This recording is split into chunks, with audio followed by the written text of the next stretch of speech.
Welcome to After Class.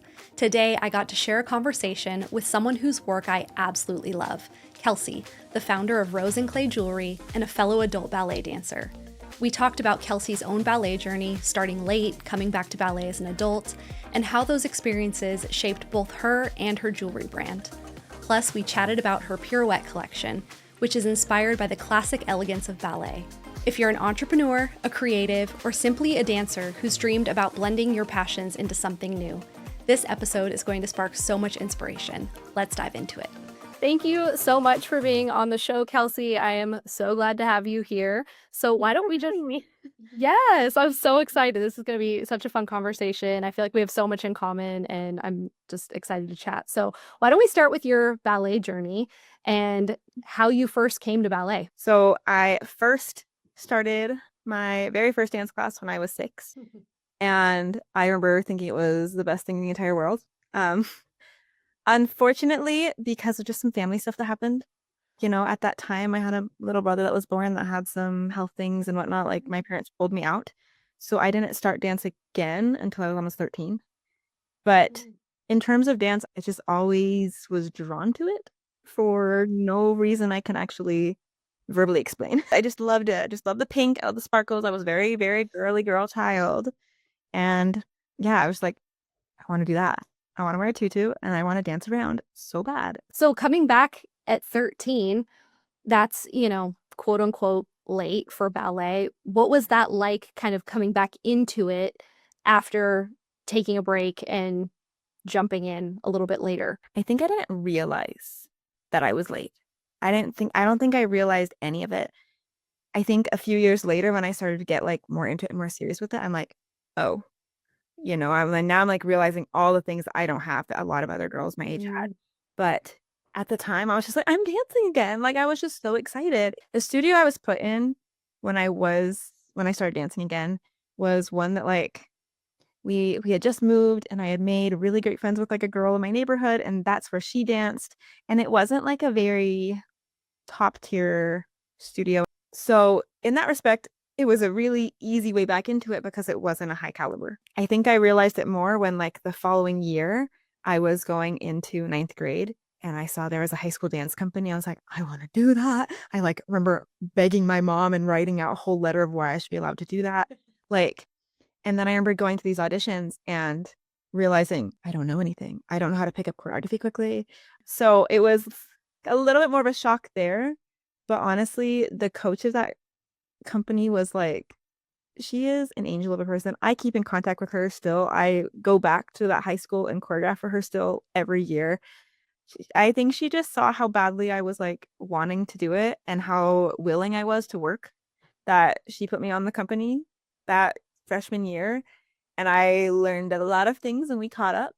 And then shortly after, I switched studios to a studio that I could actually do ballet at because I'd always wanted to do ballet. And I was like, okay.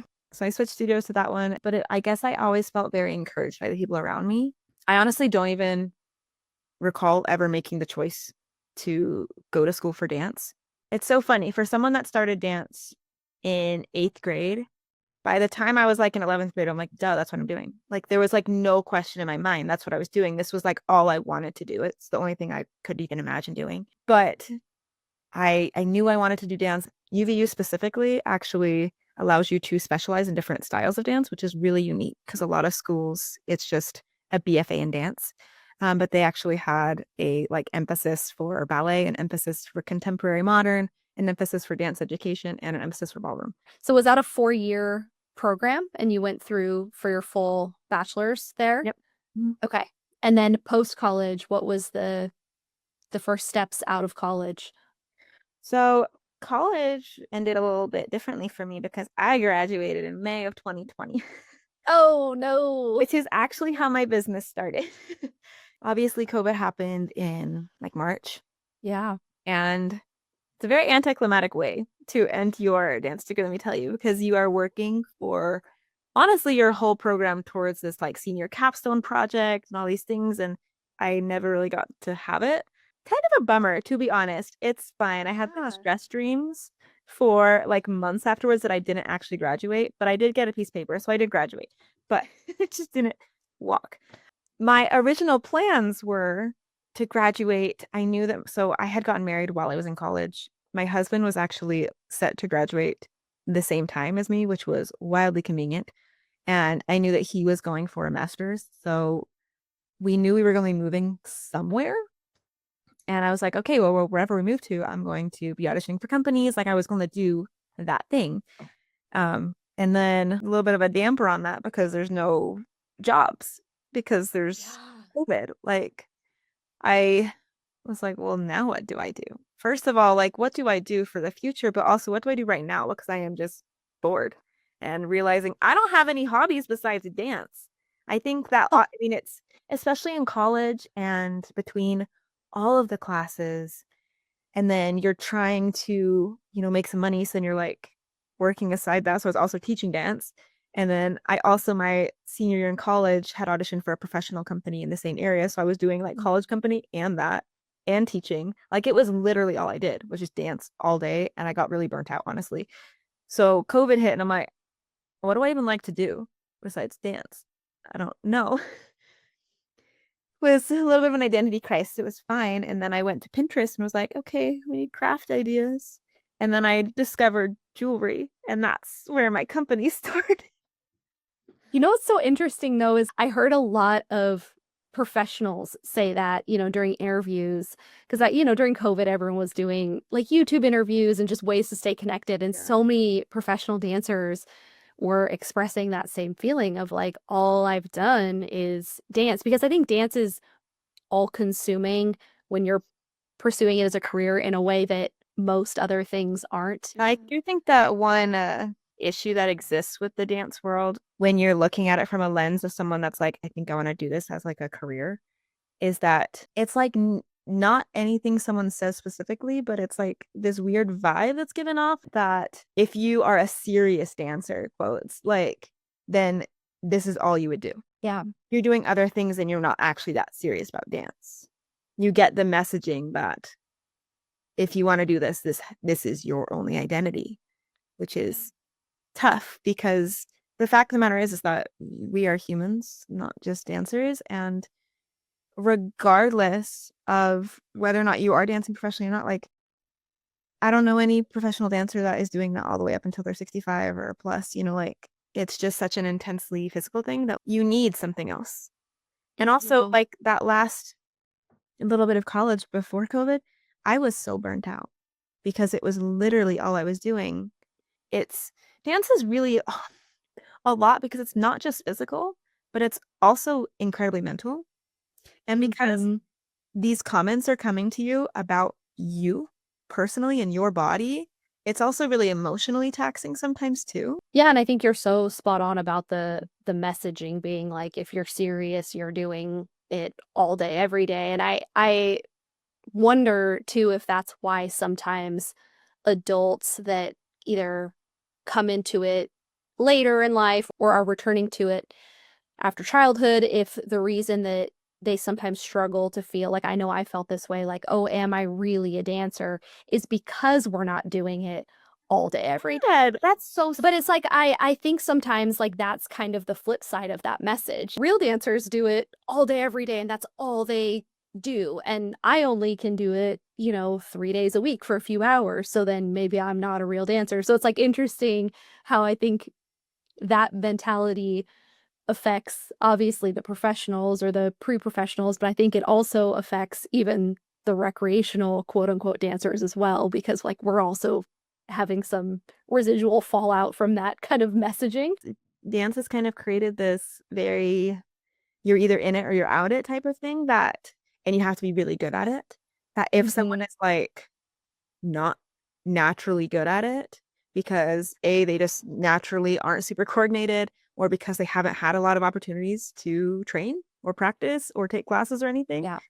Those people just like, I can't dance. How often have you heard someone say, I can't dance, I'm not a dancer? Like, humans can dance. Every human being is given that gift. People that are wheelchair bound, they can dance. Like, you know, that is a very innate thing that like we as like a culture have lost because you think of other cultures, it's just so normalized, in other parts of the world that like, yeah, we just move and groove and it doesn't matter what you look like, we just dance. But I feel like, especially like Western dance has kind of created this thing of like, you're either professional and really incredibly good, or you can't dance. And I think that's where we kind of ballet became very out of touch and like it kind of started to lose momentum as an art form. And where I think we're finally starting to get some of that back is all of a sudden there's these adult dancers that are like, but maybe I don't have to be perfect and professional. I can still like it. I think like Yeah. that positive direction, but it is wild that like it does really affect the professionals, pre-professionals, more recreational and non-dancers. It really negatively affects everybody. No, you're so right. Because I mean, it's funny. I briefly got the opportunity for a few months to live in Peru, and dancing is just something that people do. Like anytime I would go to, because I lived with a family, and they would take me to all of the things that they went to, and all the family gatherings and house parties and stuff. And it was like everyone dances. Like when they have a house party and they put salsa music on, everyone dances. Like grandma dances, the little ones dance, and it's not like you're saying, it's not like, oh, I can't dance. It's like, no, we dance. That's part of what we do when we're together and we're celebrating and we're enjoying and having fun. And so I think you're right. I think it's very much a Western thing of like, you either can or you can't. And if you're not good, then you don't. We need to bring back dancing just for the joy of movement, not as a technical exercise. Yeah. Yeah. They're both valid, but it just brings us joy, brings people together. Like it's very connective. Like we just need that. I think our world needs that right now. If you love ballet and books, I've got something just for you, the Bunhead Book Club. Together, we dive into books inspired by the beauty of ballet and the lives of dancers, both real and fictional. It's the perfect way to connect with other adult ballet lovers. Registration for the next session is now open, and spots fill up quickly, so don't miss your chance to join the community. Visit thebusybunhead.com to register. I can't wait to meet you. Now, on with the show. Jumping back into like the jewelry aspect, so it was truly just you were scrolling through Pinterest and we're like, oh, Yeah. jewelry making looks fun, and that's literally how that was the catalyst. When I started, I was making clay jewelry. I had found clay jewelry specifically on Pinterest and was like, that looks really cool. So that's where it originally started. It was entirely a hobby. I think back and I laugh because I never in a million years would have ever expected that I would run a business and that I would like it. I remember very distinctly in college, you had, I mean, because I was a dance major, we had like so many different types of dance classes. And at one point, we're talking about different like career options with dance and everyone's talking about like, their different plans. And I remember there was a few girls in my classes that are like, my dream is I want to open up a studio one day. And I'm like, yeah, I just could never imagine doing that. I would like hate like the business side of it. I remember specifically saying that. Because I'm like, I would love to teach and I love to choreograph. I still do, but like I would hate the business side. I'm like, okay, actually the business side is awesome. I guess I never realized until doing it that like you can be entrepreneurial and businessy and creative. And it felt like they were these opposite things before. And I've come to realize they actually are hand in hand and they really have to be. Like I had never realized the fact that like every dance company is a business. And if you don't treat it like a business, nobody sees your shows. They don't know it exists. They don't know that you're like you have to think about marketing. You have to think about the structure and how you're going to pay the dancers. Like I just never really realized that like really they do go hand in hand, and that's you don't lose the creative side by also doing the more analytical businessy tasks. So I do think it's funny. I never thought I'd own a business. It was never when I first started, it wasn't intended to be a business at all. I would just sell a few things to like some friends on Instagram to like recoup the cost.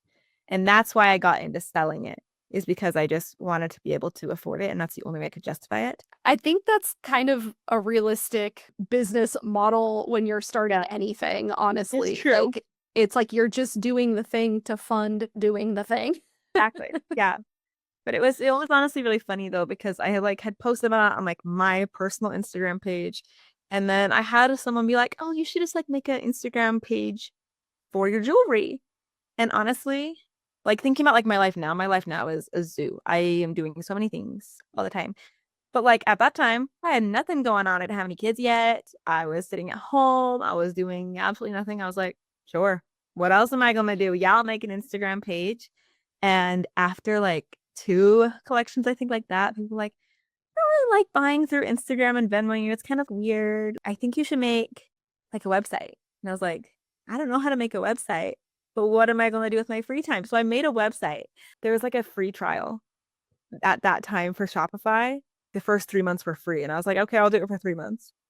And then I'll cancel it before the free trial ends. Sometimes I think the ignorance is better because it's funny, I look back on certain things that I've done and I'm like, if I would have thought fully through what's this going to look like in a year or 2 years, I probably would have freaked myself out and not done it. It's like even kind of how the podcast was. It was like something that just kind of happened. Like I almost feel like it happened to me.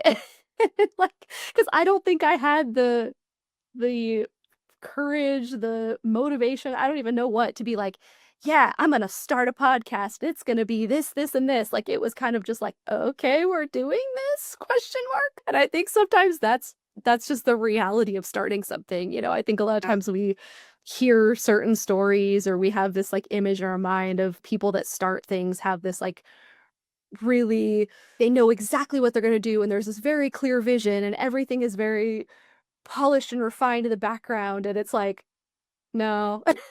A lot of us are just like flying by the seat of our pants and like Yeah.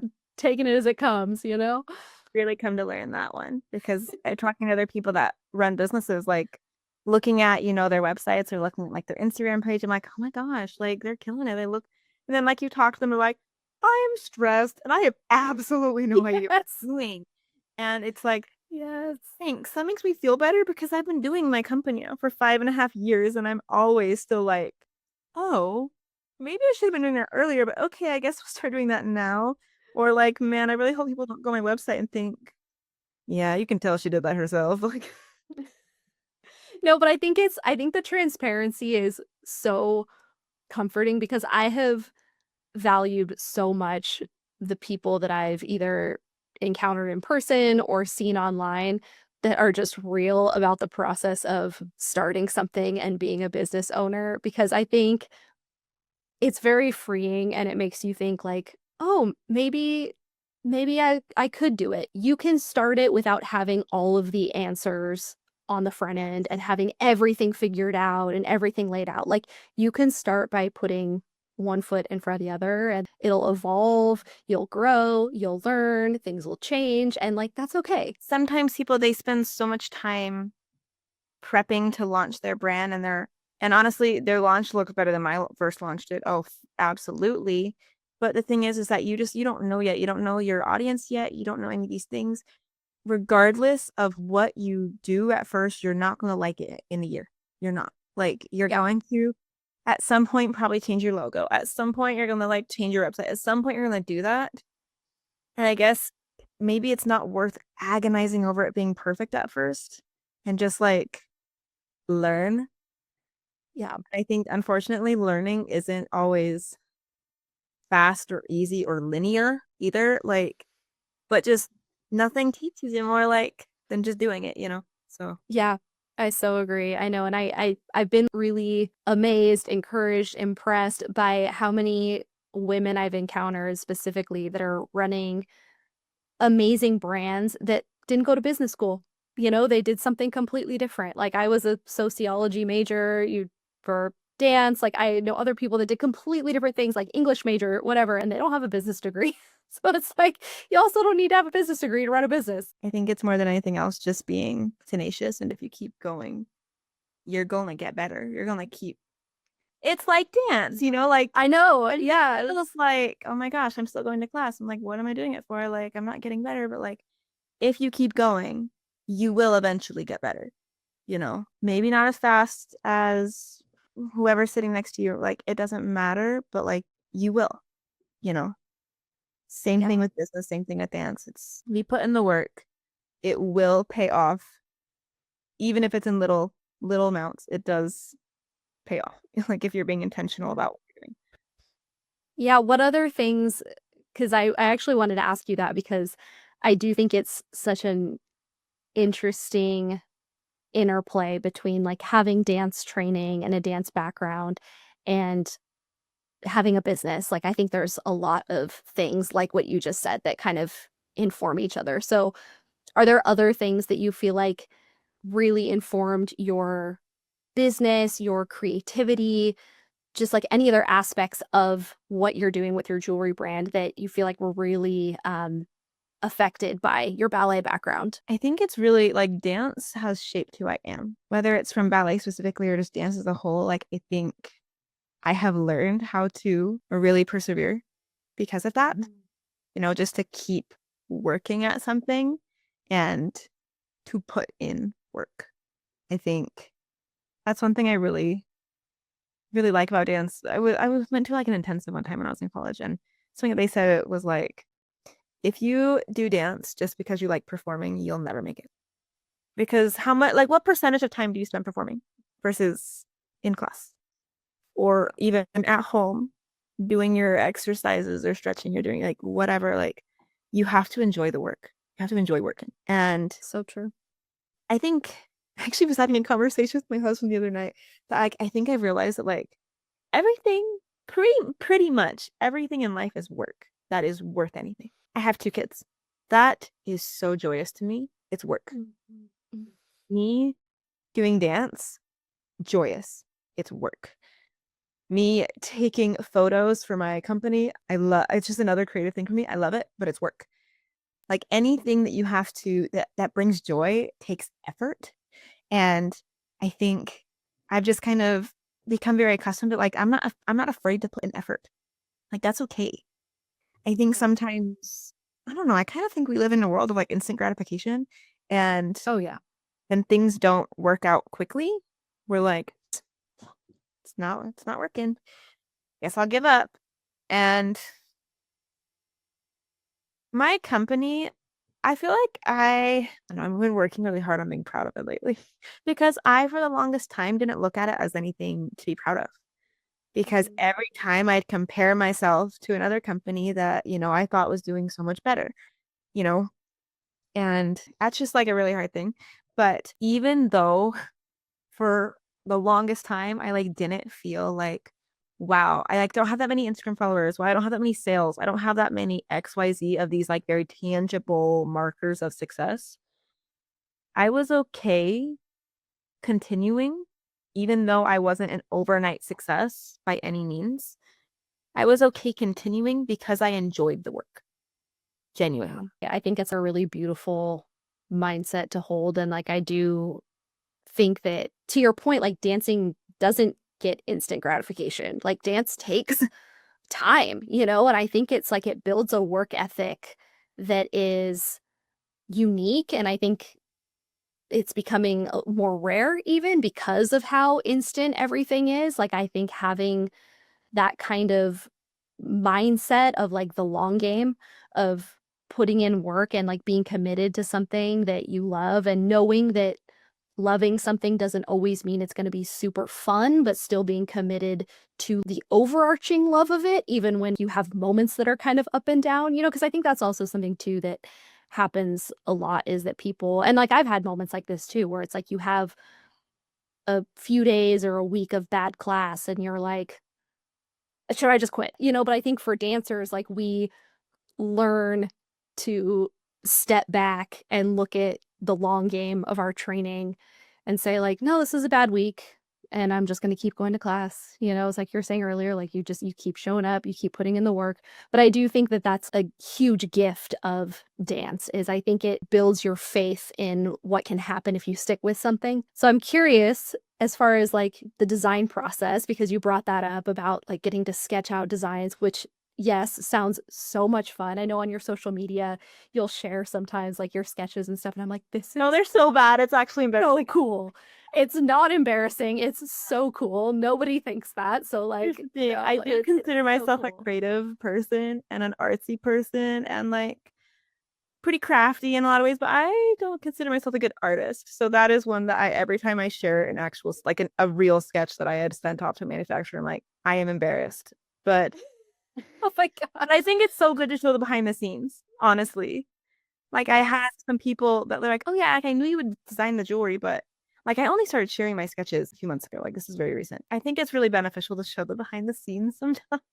But every time I do feel a little bit self-conscious. No, I don't think you should because I think Exactly like you said, I think it's really cool for people to see, and I think people like feeling that connection because I even for anyone who's watching on video, I'm wearing rose and clay jewelry, and it's fun to have seen a little bit more of like what goes into making a piece like what I'm wearing. So what when you are designing, what do you prioritize in the design process? Like what are the things that are important to you specifically as you're making a new piece? I really do value what I get feedback from. I do intensely value it. So I think back to things people have told me, whether it's in person or emails, or I get a lot of Instagram comments asked, like giving me suggestions or DMs being like, will you make this? I've had a few this week. I really love to hear that. Like it really helps me understand, like, okay, what are the people wanting? Like, what can I help create and fill like the gap? Um, but then I discovered fairly quickly on, I wish it was from the beginning, but fairly quickly that in general, the pieces that I like the best are the pieces that sell better. Period. It's just very interesting how that works. So I really look at it like, would I wear that? Do I like that? Because it's really easy to be like, no, I think like I can appreciate what it is. Like I don't think it's ugly, but like would I wear that? No, it's not really me. I just think especially like the social media is nowadays and like the way to like if you go to my Instagram page right now, you're gonna see my face all over the place. For better or worse. It's both. But like I think as a small business, you have to be so interconnected with what your brand is. So I'm like, well, I can't be anyone besides myself.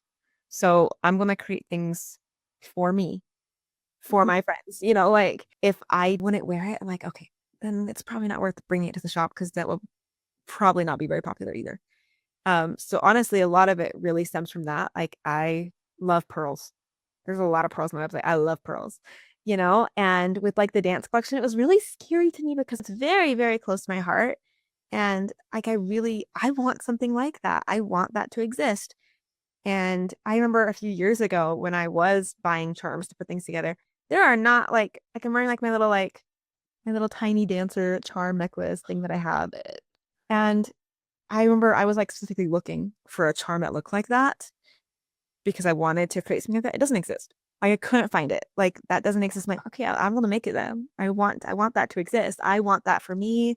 I want that for my daughter when she gets older. She's very little right now, but like I want that to exist. So I think really everything that I sell now is really like, yeah, that's very me. I think that's such a great way to operate a business is like not only thinking about what's going to sell, what are people going to like, what's on trend, but thinking about what really resonates authentically with you. I also think too, it's like the only way to prevent burnout in the long run. Cause I think if you're constantly trying to just like chase the trends and second guess what other people like versus being true to what fuels you and like feeds your creativity and motivation, I think you're going to burn out a lot faster.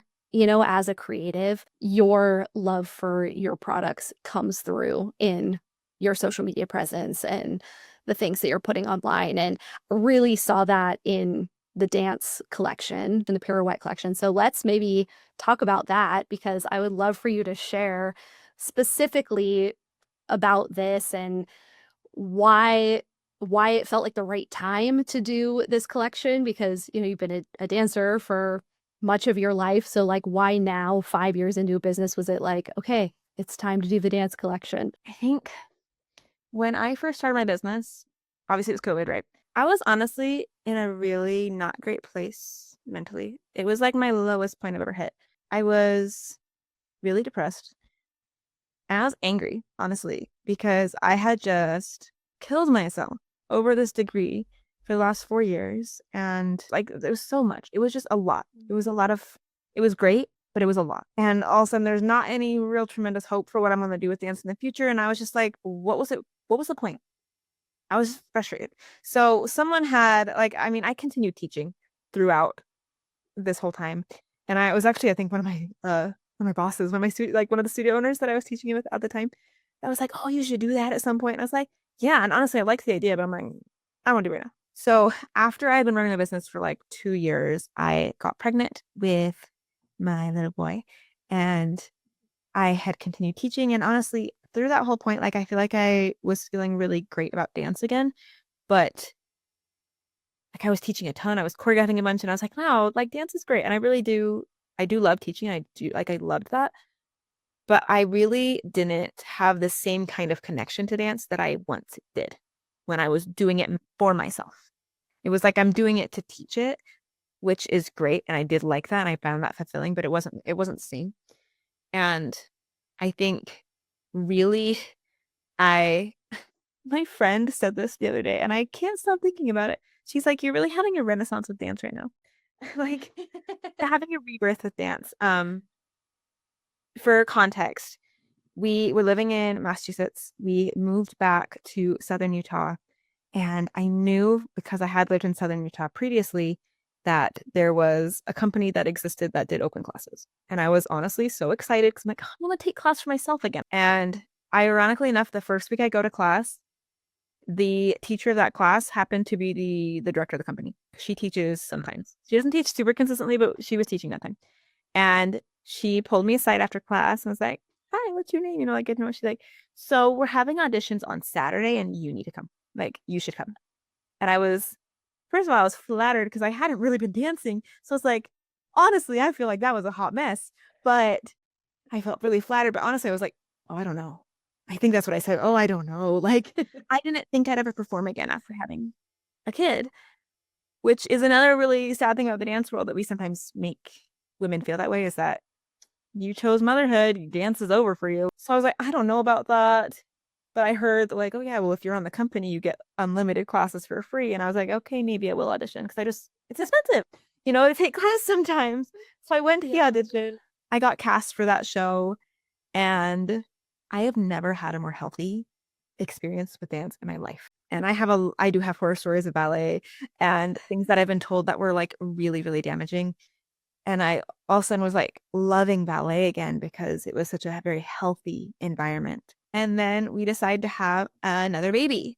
And I get pregnant, and pregnancy is rough for me especially because like I'm getting back into dance again. Like I had done 2 shows with them at this point, and it's just hard to see your mobility kind of slowly taken away from you throughout pregnancy. Like that's a tough one. And you work so hard to build up this body, and then it kind of goes. And you know, my daughter was born, and then like the rehearsals for like the next show started like a month and a half later. Like that's not a lot of time postpartum, but I was like, I need to get back into this. I'm in such a healthy environment right now that I feel so encouraged and uplifted and not judged though. Like it's really cool to feel like you're pushed without feeling like you're not doing enough because that's like a hard balance sometimes.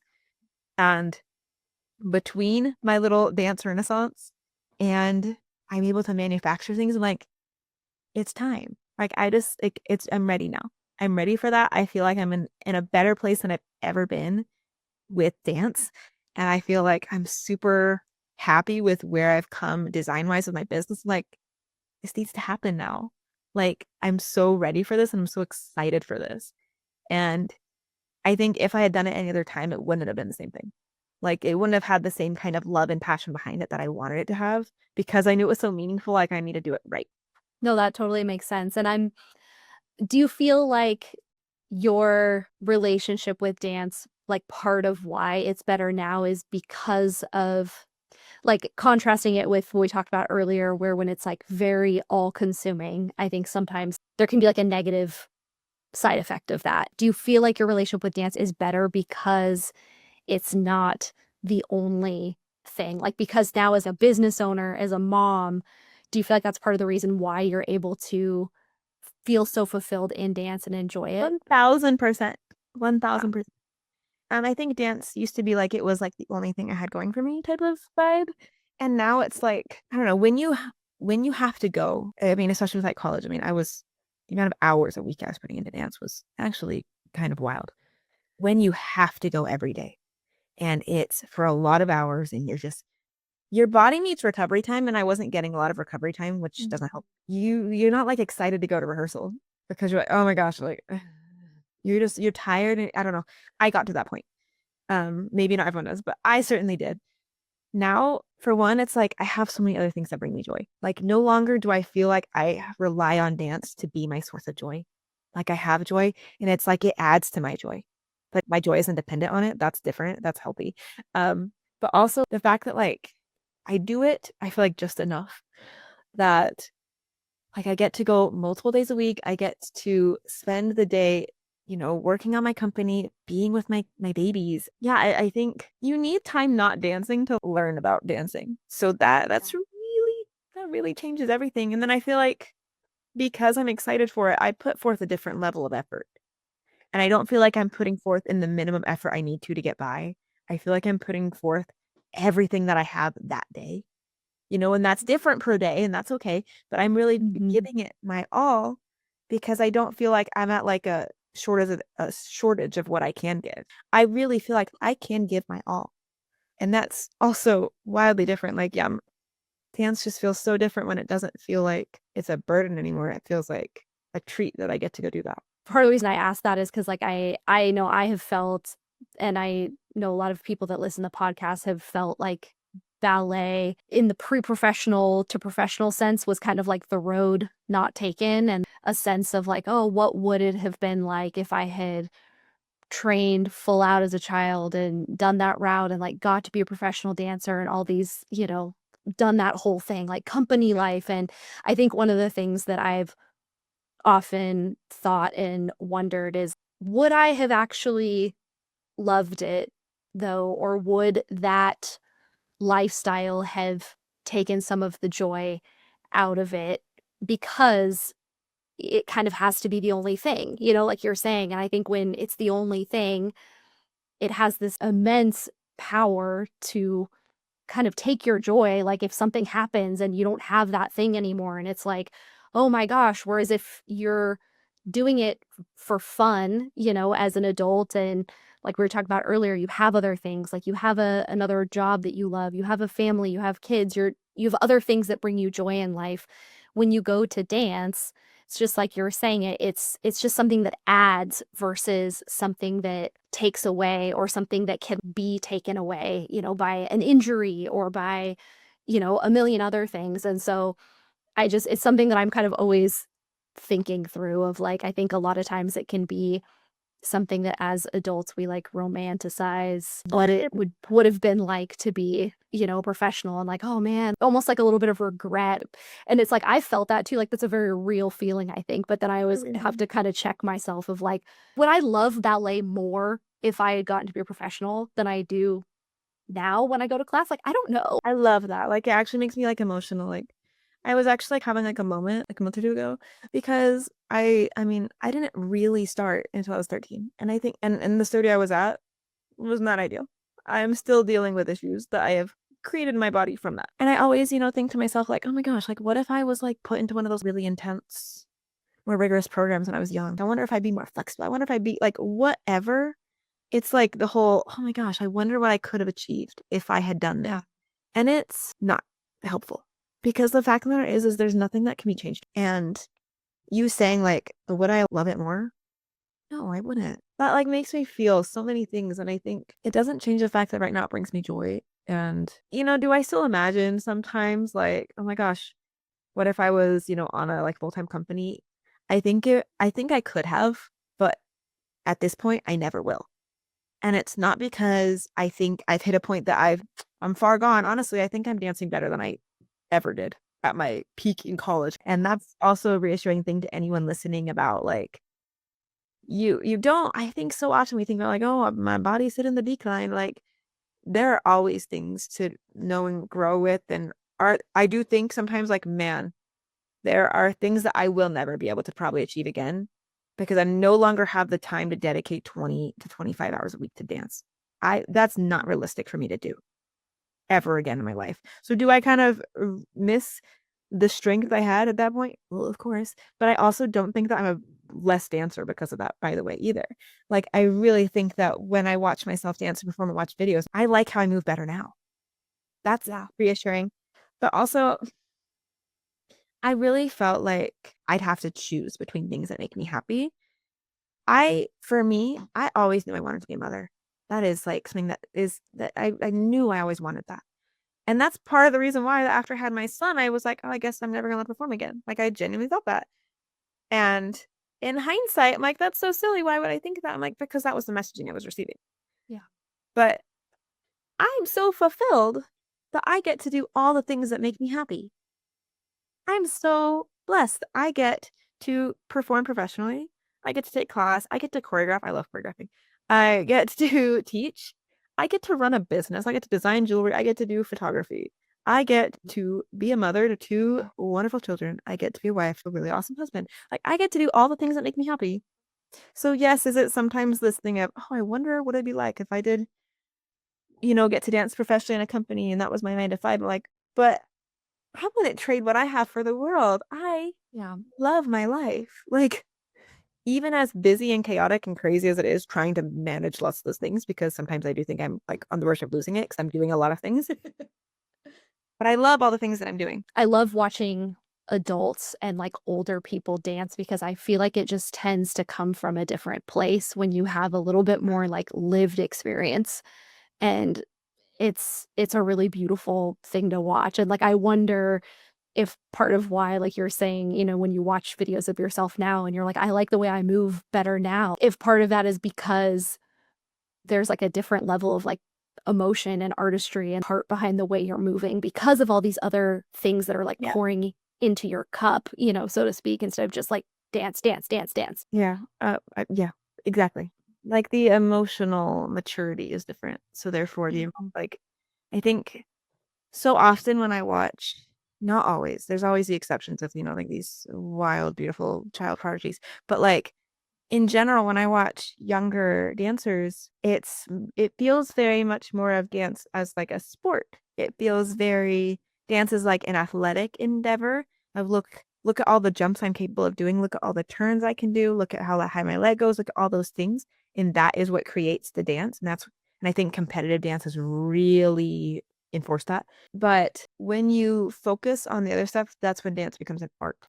And that is what you like forever. Like, wow, you can really, really grow within that. So, what advice, I guess, would you give to adult dancers who are looking to maybe infuse more creativity into their lives? Like you're such like a beautiful example, I think, of following multiple creative outlets and doing that in a way that feels like really genuine and authentic. So do you have any advice for other dancers, adults who are maybe contemplating a creative outlet in their own lives? Follow what brings you joy. Follow what makes you feel excited. And that is very true for dance, right? Like if ballet makes you excited, do ballet. And if you're like, I really want to get into content creating, I really want to get into sewing, I want to get into whatever, photography, whatever, or like whatever the creative outlet is. If it makes you excited, do it. And I think sometimes, especially as adults, we have so many preconceived notions of, oh, I don't think I'd be good at this. That's not me. Like, whatever. We need to lose this is a comment for myself as well. We need to lose the need for external validation sometimes and just really follow what brings us joy. And if something is exciting you and is like, I think that make me really happy to do that, but that's kind of scary. Like, what if I'm not good at it? Like, so like, does it make you happy? Like, why are we worried about what other people are going to think about it? Like, just follow what makes you excited. Yeah. And I think the cool thing that tends to happen when we do that is that you find your people when you're following what makes you happy. Like when you're doing it not for other people and you're doing it for yourself, I think that's a lot of times when you find the people that actually really resonate with you. Yeah. Like getting back into ballet as an adult, for me was scary, and there's been times where it's like it's still scary, but it's like in doing that has been the space where I've met people that I'm like, "Oh my gosh, like you get me." In a way that I Yeah. didn't know if anyone would, and so I think it's really cool how that tends to happen. So I think that's just like such great advice, because I think if you're doing the opposite of that and you're focusing only on trying to be what you think everyone else wants, you're losing touch with who you are. And when you're not being authentic, the types of people that you're connecting with are probably never really going to feel like your people because they're connecting with an inauthentic version of you. Thank you for sharing that. That was really, Yeah. really lovely advice. Thank you so much, Kelsey, for being on the podcast. It was so lovely talking to you, and I had such a good time. Me too. It was so great. It was so fun. Thank you so much for listening. If you'd like to support the show, you can join the after-class Corps de Ballet for just $3 a month through the listener support feature. It really helps keep the podcast going, and as a member, you'll even get a special shout-out in future episodes. All the links mentioned in this episode, including the link to join the Corps, are included in the show notes.